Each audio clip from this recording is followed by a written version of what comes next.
Morning to all our listeners. Today on the program, we will be listening to the discussion on the relationship that exists between our everyday actions and the global crisis of climate change, and how a more liberal culture has a better impact on the rising sea levels than a conservative culture. First, we will listen to the interview done to Luz Angela Redondo, an ecology teacher that is very well informed on how the actions, large and small, that people realize every day have a notorious impact on the environment. What is your top priority when it comes to your job and how you make money?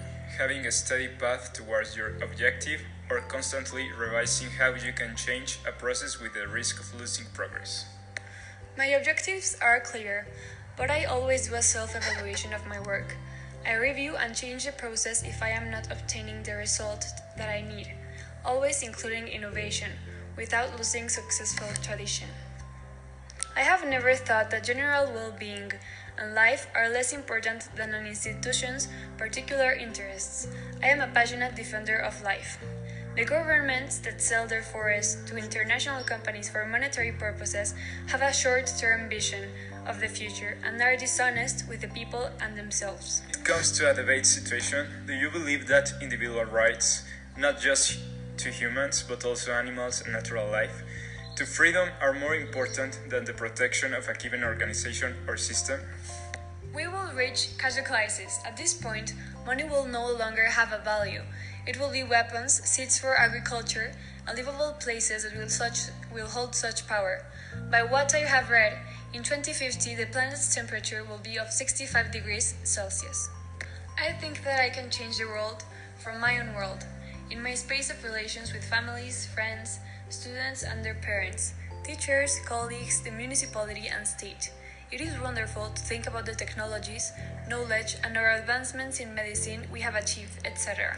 We just need to turn our goals as a society around, bet for life, distribute richness equally, empower ourselves as women and defending gender equality, chase and fight for the ideals of education for everyone, foment sustainable agriculture, sustainable market, protect and take care of biodiversity, water, forests, and making actions, all of us, to clean up the environmental mess we have created.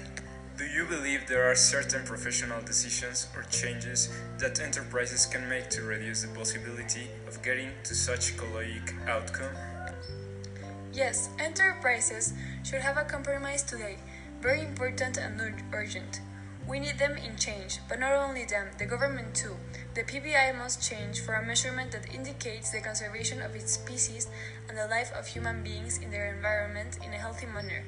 We record that richness is no longer measured in money, but in well-being of humans and the other beings we share the planet with.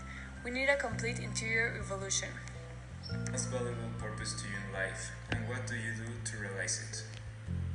Having a good relationship with myself and others, apart from having a good relationship with the living beings around me and respecting all the abiotic factors without contaminating and destroying them.